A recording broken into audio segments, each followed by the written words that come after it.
Hello guys and welcome back to another video of our channel. So આજના લેક્ચરની અંદર આપણે ધોરણ 9 ગણિત એના અંદર આપણે જોઈ રહ્યા હતા ચેપ્ટર નંબર 2 બહુપદીઓ અને સ્વાધ્યાય 2.3 દાખલા નંબર 1, 2 અને 3 ના આપણે બધા જ દાખલા કમ્પ્લીટ કર્યા હતા. આજના લેક્ચરની અંદર આપણે નેક્સ્ટ દાખલા જોઈશું, દાખલા નંબર 4. એની અંદર આપણને 4 દાખલા આપેલા છે અને કીધું છે કે અવયવો પાડો. બરાબર, ઉદાહરણ આપણે જોયા હતા એની અંદર સેમ ટુ સેમ આવા દાખલા હતા, અવયવો પાડો. બરાબર, સરળતાથી 4 દાખલા તમને આવડી જશે. ખાલી વિડીયોની અંદર અંત સુધી બન્યા રહેજો. બધા જ દાખલા તમને આવડી જશે એ મારી ગેરંટી છે. તો અંત સુધી ખાલી બને રહેજો અને વિડીયોની અંદર દાખલાની અંદર ખાલી થોડુંક ધ્યાન રાખજો. બરાબર,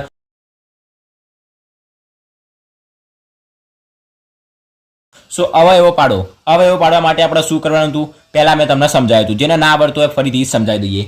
શું કરવાનું, પહેલા નંબરની અંદર x² નો સહગુણક છે 12 અને અચળ પદ છે 1. તો x² નો સહગુણક અને અચળ પદ બંનેનો કહીશું ગુણાકાર. તો 12 અને 1, તો 12 એકા થશે 12. હવે 12 ના આપણે એવા બે ભાગ પાડવાના, તો અહીંયા અચળ પદનું ચિહ્ન કયું છે પ્લસ. તો 12 ના એવા બે ભાગ પાડવાના કે જેનો સરવાળો, જો અચળ પદનું ચિહ્ન માઇનસ હતો એની શું થાય, બાદ બાકી થાય. તો 12 એકા 12, 12 ના એવા બે ભાગ પાડવાના કે જેનો શું થશે, સરવાળો. કેટલો થવો જોઈએ, x નો સહગુણક છે -7, ચિહ્ન સાથે લેવાનું -7, કે જેનો સરવાળો કેટલો થવો જોઈએ, -7 થવો જોઈએ. કમ્પ્લીટ આટલા સુધી. 12 એકા 12, 12 ના એવા બે ભાગ પાડવાના કે જેનો સરવાળો -7 થવો જોઈએ. તો 12 ના એવા બે ભાગ કયા પડશે, તો 6 દુ 12 કરીશું તો 6 દુ 12 તો થઈ જશે, પણ 6 અને 2 8 થશે. આપણે શું લાવવાનું છે, 7 લાવવાનું છે. તો કે 4 તરી 12, 4 તરી 12 પણ થઈ જશે અને 4 ને 3 7 પણ થઈ જશે. હવે કે અહીંયા તો માઇનસ ચિહ્ન છે, તો એ માઇનસ કેટલા લેવાનું એ પણ આપણે જોઈ લઈએ. તો પહેલા નંબરની અંદર બરાબર કરીએ. 12x² ના આપણે એમને મૂકી દઈએ, +1 ને પણ આપણે એમને મૂકી દઈએ. શું કરવાનું છે, 12 ના બે ભાગ પાડવાના છે કે જેનો સરવાળો 7 થવો જોઈએ. તો 4 તરી 12, અહીંયા x સાથે છે તો 4x અને 3x. કમ્પ્લીટ સરવાળો કરવાનો છે. અહીંયા ચિહ્ન માઇનસ લાવવાનું છે, મતલબ મોટી સંખ્યાનું ચિહ્ન માઇનસ હોવું જોઈએ. તો 4x નું ચિહ્ન શું રાખીએ, માઇનસ રાખીએ. અને સરવાળાની શરત શું છે કે બંનેના ચિહ્નો સમાન હોવા જોઈએ. હવે જો આ માઇનસ હોય તો આ પણ શું હોય, માઇનસ હોય. કમ્પ્લીટ ખબર પડી. 12x² એમના એમ +1 એમના એમ. હવે આપણે શું કર્યું, આ બે ભાગ પડ્યા -7x ના. -7x ના બે ભાગ કયા પડ્યા, -4x -3x. તો 4 તરી 12 પણ થઈ જશે અને -4x -3x મતલબ -7x પણ આપણને મળી જશે. હવે નિયમ શું કહેશે, તો કે પહેલા બે પદ અને બીજા બે પદ બંનેમાંથી શું કરવાનું, કોમન કાઢવાનું. તો બરાબર 12x² અને 4x. તો 12 અને 4 ની અંદરથી પહેલા તો 4 કોમન નીકળશે, તો 4 ને કોમન કાઢી દઈએ. x² અને x બંનેની અંદરથી x કોમન નીકળશે. બરાબર, હવે 12 માંથી 4 નીકળી ગયા તો 8 વધશે, ના. 12 માંથી 4 નીકળી ગયા તો 4 તરી 12, 4 નીકળી ગયા તો શું વધશે, 3. x² માંથી, x² એટલે x ગુણ્યા x, એની અંદરથી x નીકળી ગયો તો શું વધશે, x. તો x એમના એમ, વચ્ચેનું માઇનસ એમના એમ. આખે આખા અહીંયાથી તો 4x કોમન નીકળી ગયા તો શું વધ્યું, કશું નહીં, મતલબ 1 વધ્યો. પછી માઇનસ એમના એમ, 3x અને +1 એની અંદરથી શું કોમન નીકળશે, અહીંયા x નથી તો x કોમન નીકળશે નહીં. અહીંયા 3, 6, 9 એવું કશું નથી તો 3 પણ કોમન નહીં નીકળે. તો કશું કોમન નહીં નીકળે, મતલબ 1 કોમન નીકળશે. હવે 1 કોમન નીકળશે તો અંદરનું પદ એમના એમ રહેશે. તો 3x, અને મેં તમને પહેલા પણ કીધું હતું કે જો 12 ચિહ્ન માઇનસ હોય તો અંદરનું ચિહ્ન ચેન્જ થઈ જાય. 12 માઇનસ તો અંદર શું હોય, અહીંયા પ્લસ, એનું શું થઈ જશે, -1 થઈ જશે. હવે આપણને ખબર પડી જાય કે 3x - 1, 3x - 1 બંને કૌંસ આપણને કેવા મળી ગયા, સમાન મળી ગયા. મતલબ આપણે સાચા રસ્તે જઈ રહ્યા છીએ. તો 3x - 1, જે સમાન કૌંસ મળે પહેલા એ લખી દેવાનું અને વધેલા માટે બીજો કૌંસ બનાવી દેવાનું. શું વધ્યું, અહીંયા 4x વધ્યું ને અહીંયા -1 વધ્યું, તો એનો કૌંસ બનાવી દઈશું 4x - 1. પહેલો દાખલો આપણો શું થઈ ગયો, અહીંયા કમ્પ્લીટ થઈ ગયો. સરળતાપૂર્વક સિમ્પલ રીતના કમ્પ્લીટ થઈ ગયો. બરાબર, શું મળી ગયા આપણને, એના બે અવયવો મળી ગયા. નંબર જોઈએ આપણે 2. નેક્સ્ટ શું આપણને આપેલું છે, તો કે 2x² + 7x અને +3. આની અંદર કમ્પ્લીટ ખબર પડી હોય તો હાલ જ વિડીયોને પોઝ કરીને શું કરો, આ દાખલાને જાતે ગણવાનો ટ્રાય કરો. કારણ કે આ દાખલો એ આના કરતાં પણ એકદમ સિમ્પલ છે. બરાબર, તો 3 ગુણ્યા 2, 3 દુ થશે 6. તો 6 ના આપણા એવા બે ભાગ પાડવાના, 3 દુ થશે 6, 6 ના એવા બે ભાગ પાડવાના કે જેનો સરવાળો કેટલો થતો હોવો જોઈએ, 7 થતો હોવો જોઈએ. તો 6 ના એવા તો કયા બે ભાગ પડશે કે જેનો સરવાળો 7 થાય, કારણ કે 6 ના તો એવા બે ભાગ પડે કે 3 દુ 6 અને 3 ના 2 તો 5 થશે. તો એવું નહીં, 6 એકા થશે 6, 6 એકા 6 પણ થશે અને 6 ના 1 7 પણ થઈ જશે. કમ્પ્લીટ. તો બરાબર 2x² ના આપણે એમને એમ રાખીએ, +3 ને પણ આપણે એમને એમ રાખીએ. 3 દુ 6 ના બે ભાગ પાડવાના કે જેનો સરવાળો 7 થાય. તો 6 એકા 6, તો 6x અને 1x બધી જગ્યાએ પ્લસ જ છે તો બધી જગ્યાએ પ્લસ જ રાખવાનું. કમ્પ્લીટ.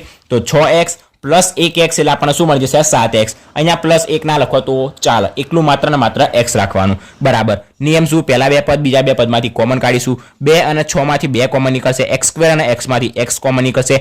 2 અને x કોમન નીકળી ગયો, 2 નીકળી ગયો, x² માંથી x નીકળી ગયો તો શું વધશે? x વધશે. પ્લસ m ના m, અહીંયાથી x નીકળી ગયો તો x આવશે નહીં. 6 માંથી 2 નીકળી ગયા તો શું વધશે? 3. પછી પ્લસ x અને 3 માંથી શું કોમન નીકળે? કશું જ નહીં, તો 1 કોમન નીકળશે અને x પ્લસ 3 આખા એમને 12 પ્લસ ચિંતા કરવાની જરૂર નહીં. તો બરાબર x પ્લસ 3 બંને કૌંસ કેવા મળી ગયા? આપણને સમાન મળી ગયા, તો સમાન કૌંસ લખી દેવાના. હવે જે વધેલું ઘટેલું હોય એના આપણે કૌંસ બનાવી દેવાના. તો 2x વધ્યા ને પ્લસ 1 વધ્યા, તો 2x પ્લસ 1 એ આપણો શું થઈ જશે? બીજો અવયવ થઈ જશે. કમ્પ્લીટ આ બે શું મળી ગયા આપણને? અવયવ. નેક્સ્ટ જોઈએ નંબર 3. નંબર 3 ની અંદર આપણને શું આપેલું છે? તો કીધું છે કે 6x² પ્લસ 5x અને માઇનસ 6. હવે 6 છાયો થશે 36. 36 ના એવા બે ભાગ પાડવાના કે જેની બાદ બાકી અચળ પદનું ચિહ્ન છે માઇનસ, અચળ પદનું ચિહ્ન પ્લસ તો સરવાળો, અચળ પદનું ચિહ્ન માઇનસ તો બાદ બાકી, કે જેની બાદ બાકી કેટલી થતી હોવી જોઈએ? પ્લસ 5 થતી હોવી જોઈએ. તો છાયો 36 એના આપણા એવા બે ભાગ પાડવાના કે જેની બાદ બાકી કેટલી થતી હોવી જોઈએ? પ્લસ 5 થતી હોવી જોઈએ. તો અવયવ પાડવાનો ટ્રાય કરીએ. છાયો 36 તો 6 માંથી 6 જશે એટલે આપણને મળશે 0. તો છાયો 36 મેળ પડશે નહીં. એ સિવાય 12 તરી 36 થશે. 12 તરી 12 માંથી 3 જશે તો આપણી પાસે વધશે 9. 9 પણ આપણા નહીં જોયું તો કે 9 ચોક 36, 9 ચોક 36 પણ થઈ જશે અને 9 માંથી 4 જશે એટલે આપણને 5 પણ મળી જશે. કમ્પ્લીટ. તો બે ભાગ કયા પડશે? 9 ચોક 36 કે જેની બાદ બાકી કેટલી મળી જશે? આપણને 5 મળી જશે. તો બરાબર 6x² ને એમને એમ રાખીએ, માઇનસ 6 ને એમને એમ રાખીએ. હવે આપણે શું કરવાનું છે? બાદ બાકી કરવાની છે અને બાદ બાકીની શરત શું છે? કે બંનેના ચિહ્નો અલગ અલગ જોઈએ. 9 ચોક 36 તો 9x અને 4x. હવે કનું ચિહ્ન પ્લસ રાખવું, કનું ચિહ્ન માઇનસ રાખવાનું? તો અહીંયા જોવાનું જે આપણી પાસે મેન પદ રહ્યું પ્લસ 5x, પ્લસ 5x તો આપણું ચિહ્ન કેવું રાખવાનું? મેનનું ચિહ્ન પ્લસ હોવું જોઈએ. મતલબ મોટી સંખ્યાનું ચિહ્ન રાખીશું પ્લસ, આનું ચિહ્ન રાખીશું માઇનસ. 6x² એમને માઇનસ 6 એમને 9 ચોક 36 પણ થઈ ગયા અને 9 માંથી 4 જશે એટલે આપણને શું મળી ગયા? 5 મળી ગયા. 9x માઇનસ 4x એટલે આપણને શું મળી જશે? Plus 5x. બરાબર. પહેલા બે પદ બીજા બે પદ કોમન કાઢી દઈશું. 6 9 માંથી કોમન નીકળશે 3, x² ને x માંથી કોમન નીકળશે x. અહીંયા 6 માંથી 3 નીકળી ગયા તો વધશે 2, x² માંથી x નીકળી ગયા તો વધશે x, પ્લસ 9 માંથી 3 નીકળી ગયા તો 3, x તો એમને બહાર નીકળી ગયા, માઇનસ 4 અને 6 માંથી શું કોમન નીકળશે? તો કે 2, x નથી તો x ના એમને એમ રાખીએ. હવે 4 માંથી 2 નીકળી ગયા તો શું વધશે? 2, x ને રાખીએ એમ ના એમ. હવે 12 માઇનસ તો અંદર માઇનસ શું થઈ જશે? પ્લસ થઈ જશે અને 6 માંથી આપણે 2 ના કોમન કાઢ્યા તો અંદર શું થઈ જશે? 3. તો 2x પ્લસ 3, 2x પ્લસ 3 આપણને શું મળી ગયો? સમાન કૌંસ. તો એ પહેલા આપણે સમાન કૌંસ લખી દઈએ. 2x પ્લસ 3 અને વધેલાનો બીજો કૌંસ બનાવી દઈએ. 3x વધ્યું માઇનસ 2 વધ્યું તો 3x માઇનસ 2 આપણને શું મળી ગયા? બે અવયવો મળી ગયા. કમ્પ્લીટ. તો ત્રીજો દાખલો પણ શું થઈ ગયો? અહીંયા કમ્પ્લીટ થઈ ગયો. નેક્સ્ટ આપણે જોઈએ નંબર 4. શું આપ્યું છે આપણને અવયવ? નંબર 4 ની અંદર આપણને આપ્યું છે કે 3x² માઇનસ x માઇનસ 4. બરાબર. તો 4 તરી થશે 12. તો 12 ના એવા બે ભાગ પાડવાના કે જેની બાદ બાકી માઇનસ, જેની બાદ બાકી કેટલી થતી હોવી જોઈએ? -1 થતી હોવી જોઈએ. તો એના એવા બે ભાગ પાડવાના કે જેની બાદ બાકી -1 થતી હોવી જોઈએ. બાદ બાકી કેટલી થતી હોવી જોઈએ? 1 થતી હોવી જોઈએ. ચિહ્ન આપણે પછી સેટ કરી દઈશું. બરાબર. -1 લાવવાનું એ આપણે ચિહ્ન ઉપરથી સેટ કરીશું. તો 4 તરી 12 ના એવા બે ભાગ પાડવાના કે જેની બાદ બાકી 1 થતી હોવી જોઈએ. તો આપણી પાસે એ જ અવયવ છે. 4 તરી 12, 4 માંથી 3 જાય એટલે આપણને શું મળી જાય? 1 મળી જાય. બરાબર. અવયવ આપણને મળી ગયા. હવે ચિહ્ન આપણે પછી ફરીથી સેટ કરી દઈશું. સો પહેલા નંબરની અંદર શું આપણને જે 3x² એના એમના એમ લખી દઈએ. -4 ને પણ આપણે એમના એમ લખી દઈએ. 4 તરી 12, 4 માંથી 3 જશે તો 1 મળશે.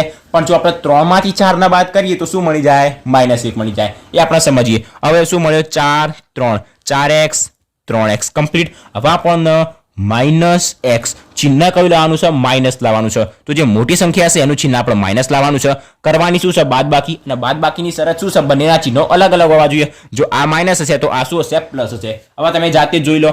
3x² એમને -4 એમને એમ અને આપણને -4x plus 3x, -4x plus 3x, -4 plus 3 શું થશે? -1. તો -1x આપણને ડાયરેક્ટલી મળી ગયું. આપણને ખાલી ગોઠવવા માટે આપણને આપેલું હતું કે -4x પ્લસ 3x. 4 માંથી 3 જાય તો 1 વધે. પણ આપણે -4 માંથી 3 ના બાદ કરીએ તો -4 પ્લસ 3 કરીએ, મતલબ 3 માંથી -4 ના બાદ કરીએ તો આપણને શું મળી જાય? -1 મળી જાય. તો મોટી સંખ્યા કઈ છે? 4. એનું ચિહ્ન આપણે માઇનસ રાખીશું તો આપણને શું મળી જશે? -x મળી જશે. હવે પહેલા બે પદ બીજા બે પદમાંથી કોમન. અહીંયા 3 ને 4 માંથી નો કોમન નીકળે તો x એનાથી x કોમન નીકળશે. 3 એમના એમ, x² માંથી x નીકળી ગયો તો 1 x વધશે, માઇનસ એમના એમ x નીકળી ગયો તો અંદર વધશે 4, પછી પ્લસ 3 અને 4 માંથી કશું નહીં તો 1, 3x એમના એમ, બાર પ્લસ છે તો અંદરનું બધું એમના એમ. જે સમાન કૌંસ મળી ગયું 3x - 4 એના આપણે લખી દઈએ અને x + 1 કમ્પ્લીટ. આટલા સુધી આપણને બંને અવયવો મળી ગયા. તો નંબર 4 ચોથા નંબરનો દાખલો પણ આપણી પાસે અહીંયા શું થઈ ગયો? કમ્પ્લીટ થઈ ગયો. તો સ્વાધ્યાય 2.3 દાખલા નંબર 4 એના 4 દાખલા શું થઈ ગયા? કમ્પ્લીટ થઈ ગયા. સો આજના લેક્ચરની અંદર 4 દાખલા સુધી રાખીએ. નેક્સ્ટ લેક્ચરની અંદર આપણે દાખલા નંબર 5 જોઈશું. અને દાખલા નંબર 5 નો હું તમને કહી દઉં કે વિડીયો જોતા પહેલા તમે ઉદાહરણ નંબર 10 નો વિડીયો પાક્કો જોઈ લેજો.